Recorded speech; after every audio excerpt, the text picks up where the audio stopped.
It's HorrorTube here, Russia, July 27th, 2015. A couple in St. Petersburg came into an unexpected circumstance when out for a stroll with their canine companion.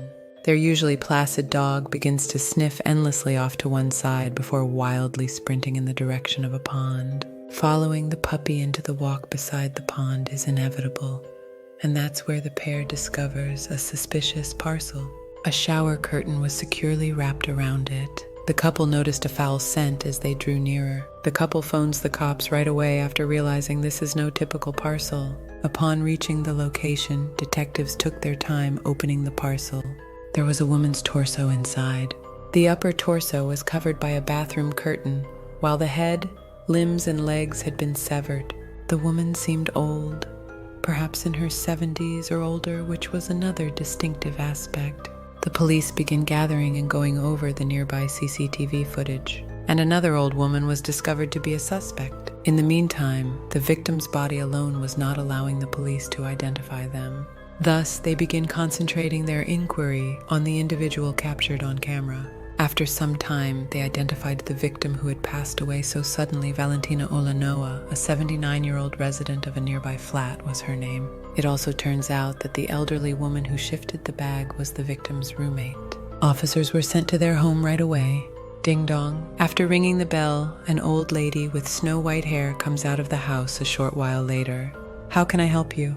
The officers were taken aback by her initial opinion. Her grin was kind and carefree, and she was far too old to be a criminal who had dismembered someone. After informing her about the homeowner's passing, the police request permission to inspect the house. Upon entering the property, I noticed that the master bedroom was neatly set up for sleeping. Since both of her grandmothers reside there, she doesn't anticipate anything unusual. However, the cops are astonished to learn that it was all bias when they opened the adjacent bathroom. More than 60 spots had bright red blood splashed on them, and some severed body parts were just laying around in the bathtub. The investigators could not find words. Subsequent examination revealed that the victim was the one who had all of the body parts and bloodstains. There was a flash of insight towards the identity of the murderer. However, there was still more to the story.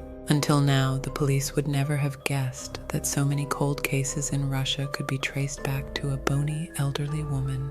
Tamara Samsonova is the name of the elderly woman. To date, she stands accused of a staggering 14 killings. Her spouse was one among the victims. Who, though, are the remaining victims? And how in the world could an old lady have killed so many people? First of all, Samsonova was born and raised in the Siberian city of Krasnor.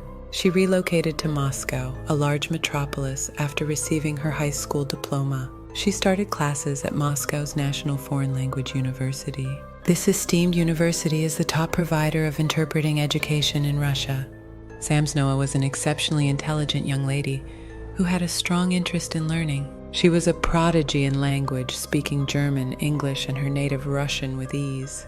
She was able to secure employment at the prestigious European Grand Hotel because to her abilities. She retired in peace, following 16 years of devoted work. She appears to be a career lady at this stage with a prestigious degree and a reliable employment. However, she starts to show her true self after she quits her job in her late 50s. Her spouse was the first person targeted. She was living alone with her spouse after retiring. All of a sudden, he disappears. Samsonova now rushes straight to the police and begs them to locate her spouse. However, despite extensive investigation, the police are unable to locate him. The police have searched for her husband's hair for a very long time, but they haven't recovered a single hair. There's still no evidence of him, so if he's dead, at least his body should be discovered. Samsonova was left alone at home when the case was eventually closed as unsolved. For context, that was in the year 2000. People in her immediate vicinity recalled her as someone who always missed her husband from that point until 2015, when she was jailed. Actually, though, she was grinning smugly at her flawless murder, and her eyes were awakened to the pleasures of murdering by her husband's murder. Samsonova starts looking for new tenants to move into the spare rooms now that she has her husband's property and inheritance all to herself.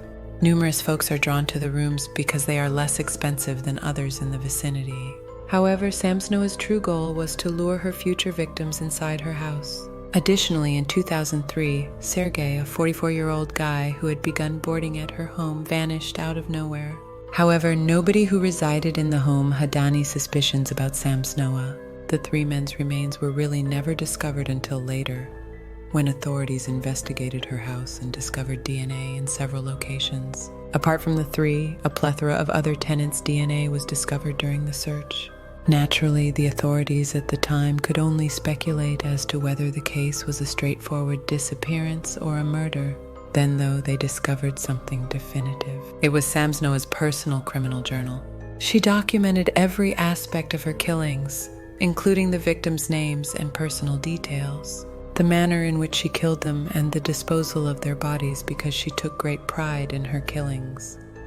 The diary also contains a startling amount of information regarding cooking human flesh, which is perhaps why her killings were unreported for a long time. Because Samsnoa was never apprehended and the remains were never discovered, it appears that she grew more confident in her kills after turning the boarding home into a serial killing site. And he starts to think that wherever outside of this house is where he can pull out the ideal crime. At that moment, she meets Oleoba, her roommate, who I briefly mentioned before. Their initial meeting took place 4 months prior to the occurrence. Samsnoa had to spend some time staying with another woman during that period while her flat was being repaired. After learning about the circumstances, a friend of hers brought her in contact with Olaba, who just so happened to have a room available. They believed they could be close friends who could support one another because they were both alone and about the same age. That's how their shared life began. At first, they got along rather well. Samsnoa would take the initiative to take care of household chores and run errands for Oleoba, who was becoming rather feeble and had limited mobility. But as the days passed, Samsnoa's heart began to harbor a misplaced desire. If only she were gone, this house would be all mine. I could kill her anywhere I wanted. Her apartment is being refurbished in the meanwhile. She doesn't, however, move into Oleoba's flat and begins to reside there. Unable to understand Samsnoa, Oleoba impatiently started Totri to persuade her to go. However, Samsnoa refused to even hear it. Thus, their relationship kept getting worse. Samsnoa got angry one day when she saw the stack of dishes in the sink. "Why don't you clean up after yourself?" What an ironic circumstance this is. It's ridiculous that she's living in someone else's house and is angry at the person who owns it.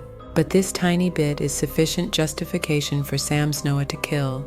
That evening, while making dinner, Samsnoa secretly adds a ton of powdered sleeping tablets to the salad Oleoba is going to eat.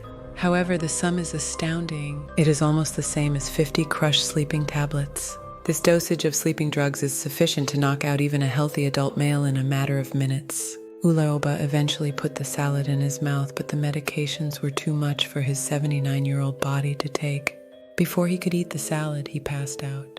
Oleoba was still breathing at the moment despite everything, but Samsnoa got going rapidly. He starts chopping the dumbfounded woman to pieces right away. She first severed her hands and head. She then tossed them into a hot water pot. After that, she chopped off everything bar the victim's torso, which she cooked in big batches. She added that she had consumed some of the victim's body parts. She claimed to have thrown the remainder outside the house like trash. It is said that she did this dozens of times. CCTV footage captured the entire event. Who would have thought that human flesh was being carried by an elderly woman with a pot? Because the victim's torso was too big to be disposed of the traditional way, Samsnoa used cunning and camera tricks to dispose of it in a discreet place. We were astonished once more by Samsnoa's behavior in the courtroom thereafter. In front of the judge, he showed no signs of fear or regret. She eventually answers, "Don't you regret your crimes?" to the judge by saying she always knew she would be before this court at some point. She responds that she wouldn't try to avoid killing Oleoba because it would be the last chapter in her homicidal narrative. People close to her claim that she frequently uttered things like, "I'm going to be famous soon," and "people are going to love me." After her misdeeds were revealed, I wonder if she genuinely desired to be referred to as some sort of villainous hero. This is extremely sociopathic and narcissistic. Her diary makes this even more clear. To begin with, why do you maintain a diary? You maintain a personal journal. Despite this, she wrote quickly in Russian, English, and German, as though she thought someone else would read it. How strange, huh? What was the total number of persons that Samsnoa killed? That's difficult to say, though, as we still don't know the precise number of killings she carried out in addition to the 14 that Russian authorities have already confirmed. To be more precise, the majority of the cases are founded on admissions from diaries and indirect evidence rather than having direct evidence. Noah is currently detained at a mental health facility. He will presumably spend the remainder of his life in one of the most closely guarded special intensive care units. This is the tale of a previously highly esteemed person who, upon retiring, turned into a serial killer. I wanted to know exactly what made her do this. She once had an obsession with the so-called Rostock killings, in which she murdered 50 people over the course of a 12-year period. According to Russian specialists, she had actually memorized the entire crime spree and had clipped every single item and bit of information on the Rostock murders. It is highly likely that this obsessive fixation resulted in a murder that was committed by someone else. However, it's still unclear why, in her late 50s, she became suddenly obsessed. That's all we have to say about Noah, the grandmother of cannibalized Russia. Thank you.